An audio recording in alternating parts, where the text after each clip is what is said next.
Hi எல்லாருக்கும் வணக்கம். உங்கள் அரசமங்கலம் சமையல் சேனலில் இன்றைக்கி பிரியாணி மாஸ்டர் சொன்ன டிப்ஸில் இறால் பிரியாணி போட்டிருக்கோம். வீடியோ பாருங்கள். வீடியோ பார்த்து உங்கள் வீட்டில் உள்ளவங்களுக்கும் பசங்களுக்கும் செஞ்சு வீட்டிலையே கொடுத்து பாருங்கள். ஹெல்த்தியான சாப்பாடு நம்ம பிள்ளைகளுக்கு கொடுத்த ஃபீலிங் இருக்கும். இது வெள்ளரிக்காய் சீசன் அடி. நான் வெள்ளரிக்காய் சலாதே போட்டேன். இறால் பிரியாணிக்கும் வெள்ளரிக்காய் சலாத்துக்கும் வேறு லெவலில் இருந்துச்சு.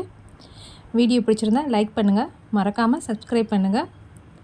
இறால் பிரியாணி எப்படி செய்யலான்னு வீடியோ பார்ப்போம் வாங்க. இறால் பிரியாணிக்கு இறாலை க்ளீன் பண்ணி வச்சாச்சு. அரிசி 15 நிமிஷம் ஊற வச்சாச்சு. நம்ம பிரியாணிக்கு இஞ்சி பேஸ்ட் அரைக்கும் போது நம்ம இஞ்சியோட மசாலா பொருட்களையும் கொஞ்சம் சேர்த்து அரைச்சா பிரியாணி நல்லா டேஸ்ட்டாக இருக்கும். இதோட நான் ஒரு அன்னாச்சி பூ, பட்டை, 4 ஏலக்காய், கொஞ்சமாக கல்பாசி, 3 கிராம்பு,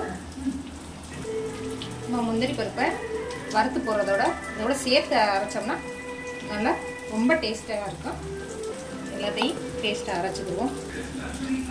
1/2 கிலோ பிரியாணி அரிசிக்கு நான் பெரிய வெங்காயம் எடுத்திருக்கேன், 2 தக்காளி எடுத்திருக்கேன். இதில் 2 வெங்காயத்தையும் 2 தக்காளியும் மிக்சியில் போட்டு அரைச்சி எடுத்துக்கிடுவோம்.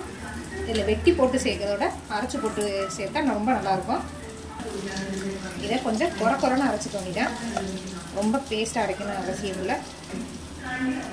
இந்தளவுக்கு அரைச்சிக்கிட்டால் போதும்.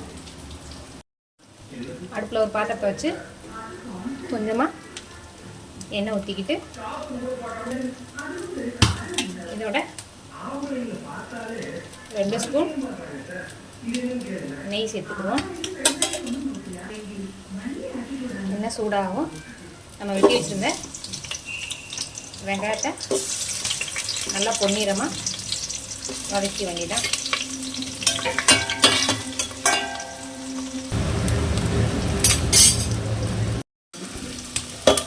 வெங்காயம் நல்லா வதங்கிடுச்சு. இதோட நம்ம கறி மசாலா பட்டை மற்ற எல்லா ஜாமானையும் அதை போட்டு நல்லா எண்ணெயில் வதக்க வேண்டியதான். நம்ம அரைச்சி வச்சுருந்த தக்காளியை இதோட சேர்த்து வதக்க வேண்டியதான்.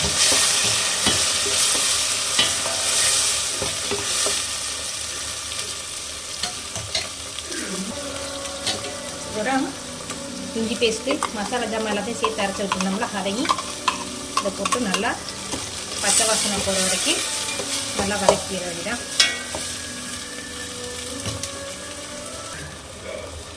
நல்லா வதங்கிடுச்சு மசாலா. இதோட நம்ம பூச்சி வச்சுருந்தனால இதோட சேர்த்துக்க வேண்டியதான். இதையும் நல்லா கிண்டி வச்சுக்கலாம்.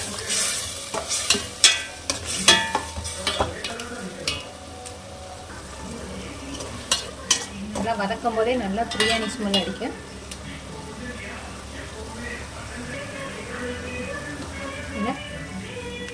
ஒரு ஸ்பூன் அளவுக்கு மல்லித்தூள், காரம் வேண்டவங்க மிளகாத்தூள், தனியாக மிளகாத்தூள் அதில் 1 ஸ்பூன் சேர்த்துக்கோங்க. இதை நல்லா வதக்க வேண்டியதுதான்.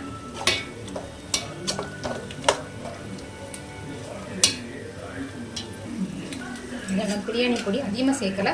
நம்ம பேஸ்ட்டோட நம்ம அரைச்சது மசாலா வந்து கரெக்டாக இருக்கும். ரொம்ப பிரியாணி மசாலா சேர்த்தாலும் ஒரு மாதிரி கசக்கிற மாதிரி தெரியும். இதுக்கு அவ்வளோவா பிரியாணி பொடி தேவையில்லை, கொஞ்சமாக போடுங்க.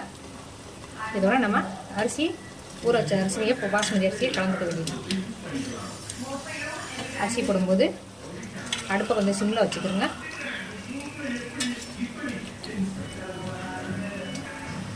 நம்ம அரிசி எந்தளவுக்கு எடுத்துக்கிட்டோமோ அந்தளவுக்கு தண்ணி, 1 கப்பு அரிசிக்கு 1.5 கப் தண்ணி வைங்க. பாசுமதி அரிசிக்கு நல்லா ஊறினதுனாடி 1.5 கப் போதும். அப்போ தான் தம் போடும்போது கரெக்டாக இருக்கும், தண்ணி சிக்காமல். நான் மிளகாய் போட மறந்துட்டேன், போட்டு வதக்கிக்கிறேங்க. வெட்டி வச்சுருந்த புதினா மல்லி இதோடு சேர்த்துற வேண்டியதான்.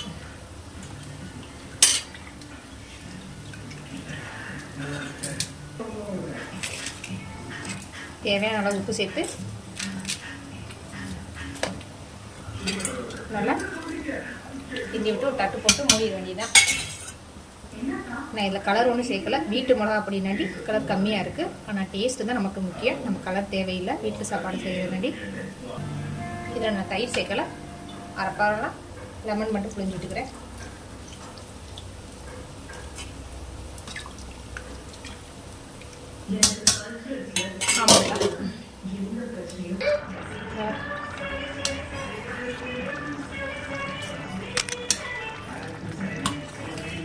இந்த பதத்தில் தம் போட்டால் கரெக்டாக இருக்கும். தம் போட நம்ம தோசைக்கல்ல அடுப்பில் வச்சு இது மேலே பிரியாணி செடி தூக்கி வச்சு நல்லா வெயிட் மேலே தூக்கி வைச்சா போதும், கரெக்டாக இருக்கும். நான் இதில் இடிக்கிற கல் வச்சுக்கிறேன்.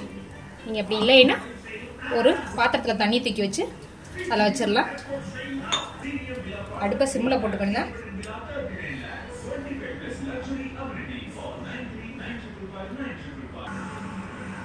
இப்போ பிரியாணி நம்மளுக்கு ரெடி ஆயிடுச்சான்னு பார்ப்போமா? கரெக்டாக ஒரு 1/4 மணி நேரம் இருந்தால் போதும். நமக்கு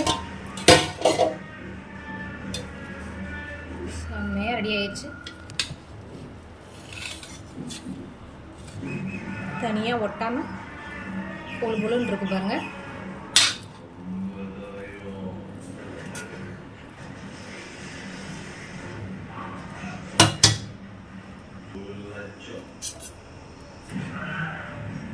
லேசாக இறக்கும்போது 1 ஸ்பூன் நெய் இல்லாட்டா 2 ஸ்பூன் நெய் மேலே நல்லா தூக்கலாக ஊற்றி விடுங்க. வேறு லெவலில் இருக்கும். கடை பிரியாணி கூட கிட்ட நிற்காது, அந்த அளவுக்கு இருக்கும்.